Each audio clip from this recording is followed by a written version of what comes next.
Puji Tuhan, haleluya. Selamat pagi Bapak Ibu Saudara. Salam sejahtera buat kita semua, puji Tuhan. Senang sekali kita dapat berjumpa kembali di pagi ini. Setelah sepanjang malam kita boleh menikmati pemeliharaan Tuhan, penyertaan Tuhan dalam peristirahatan kita. Dan kembali pagi ini kita dibangunkan dengan tubuh yang sehat walafiat. Amin. Terpujilah nama Tuhan. Walaupun mungkin ada di antara kita yang sedang menjalani perawatan kesehatan, baik di rumah ataupun di hospital, tetapi yakinlah kasih dan kuasa-Nya yang tidak pernah berubah sedang memulihkan, menyembuhkan saudara. Amin. Dalam nama Tuhan Yesus. Puji Tuhan. Baik Bapak Ibu Saudara, mari kembali pagi hari ini. Sebelum kita menjalani seluruh aktivitas kita mau datang kepada Tuhan, sumber kehidupan. Firman Tuhan berkata, firman-Mu adalah pelita bagi kakiku dan terang bagi jalanku. Menapak langkah demi langkah di kegelapan dunia, tentu kita sangat membutuhkan terang. Untuk memberikan damai, keyakinan, dan terang itu adalah firman. Puji Tuhan. Mari kita akan dengarkan renungan firman Tuhan pagi ini dalam satu tema, Roh Kudus Sang Penasihat Ajaib. Bapak Ibu Saudara, pernahkah kita merasa bimbang dan tidak tahu arah dalam hidup ini? Di persimpangan jalan, ketika keputusan sulit menghampiri, atau saat badai kehidupan menerpa, seringkali kita merindukan sebuah suara yang bijak, sebuah tuntunan yang pasti. Syukur kepada Allah, karena Ia tidak meninggalkan kita berjalan sendirian. Ia mengaruniakan Roh Kudus-Nya bukan hanya sebagai kuasa ilahi, tetapi juga sebagai penasihat ajaib yang senantiasa hadir untuk membimbing dan menuntun kita. Mari kita merenungkan sejenak apa arti sebuah nasihat. Nasihat adalah petunjuk, saran atau pertimbangan yang diberikan untuk membantu seseorang dalam mengambil keputusan atau mengatasi masalah. Namun, nasihat dari manusia seringkali terbatas, dipengaruhi oleh sudut pandang subjektif, bahkan terkadang keliru. Lalu, bagaimana dengan Roh Kudus sebagai penasihat kita? Alkitab dengan jelas menyatakan peran Roh Kudus sebagai penolong dan pembimbing. Dalam Yohanes 14 ayat 26, Yesus berjanji, tetapi penghibur yaitu Roh Kudus yang akan diutus oleh Bapa dalam namaku, dialah yang akan mengajarkan segala sesuatu kepadamu dan akan mengingatkan kamu akan semua yang telah kukatakan kepadamu. Kata penghibur di sini dalam bahasa Yunani adalah parakletos, yang memiliki makna yang kaya. Bukan hanya penghibur dalam kesedihan, tetapi juga penolong, pembela, dan seorang penasihat yang setia. Bapak Ibu Saudara, mengapa Roh Kudus disebut penasihat ajaib? Keajaiban nasihat Roh Kudus terletak pada beberapa hal. Pertama, sumbernya ilahi. Nasihat Roh Kudus bukan berasal dari pemikiran manusia yang terbatas, melainkan dari hikmat Allah yang tak terbatas. Ia mengetahui segala sesuatu, masa lalu, masa kini, dan masa depan. Nasihatnya selalu berdasarkan kebenaran yang kekal dan sempurna. Yang kedua, kebenarannya mutlak. Roh Kudus adalah roh kebenaran. Yohanes 16 ayat 13. Setiap nasihat yang Ia berikan selaras dengan firman Tuhan, yang adalah kebenaran itu sendiri.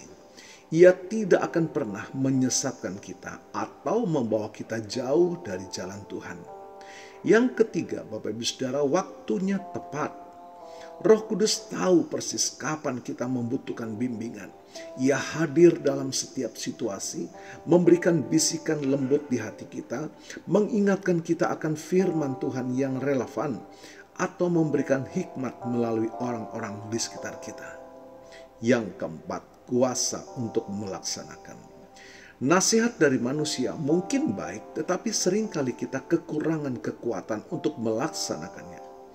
Nah, Roh Kudus tidak hanya memberikan nasihat, tetapi juga memberikan kuasa dan kemampuan untuk kita hidup sesuai dengan tuntunannya.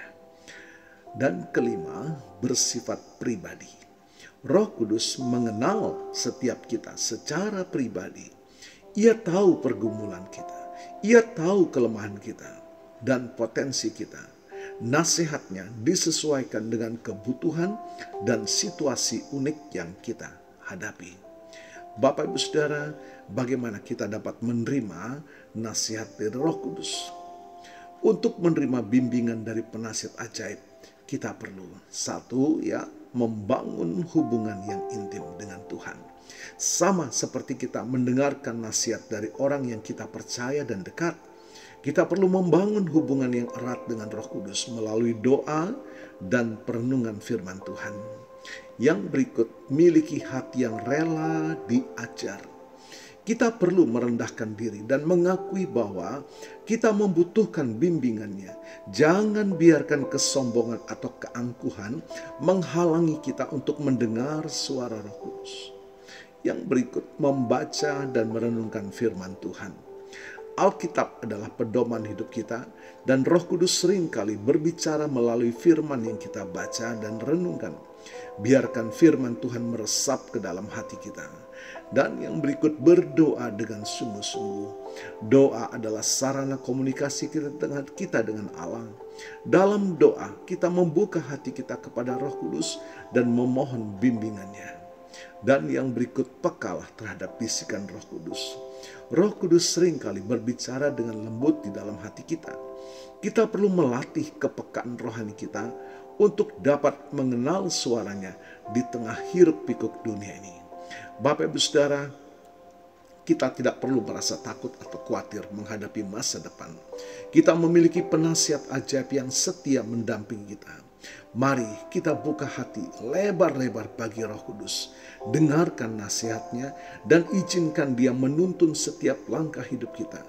Dengan bimbingannya kita akan berjalan dalam kebenaran, mengalami damai sejahtera, dan mencapai tujuan yang telah Allah tetapkan bagi kita. Tuhan Yesus memberkati.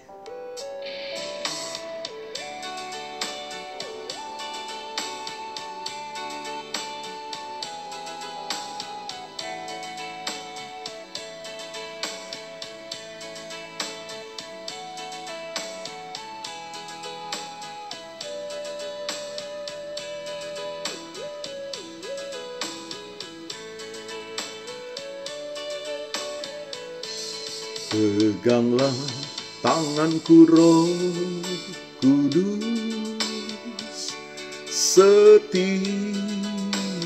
hari. Ku tak dapat jalan sendiri tanpa Roh-Mu. Bawalah diriku kepada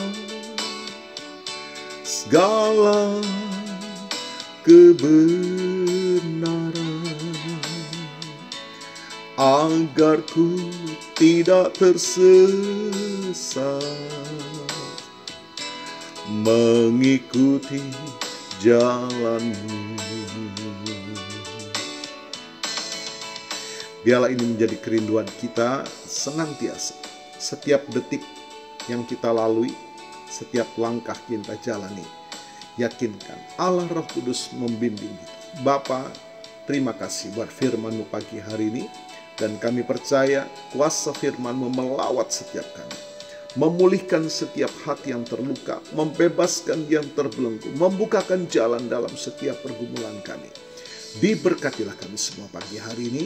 Dan hamba-Mu berdoa bagi Bapak Ibu Saudara yang berulang tahun, baik ulang tahun kelahiran maupun ulang tahun pernikahan dalam rumah tangga saudara.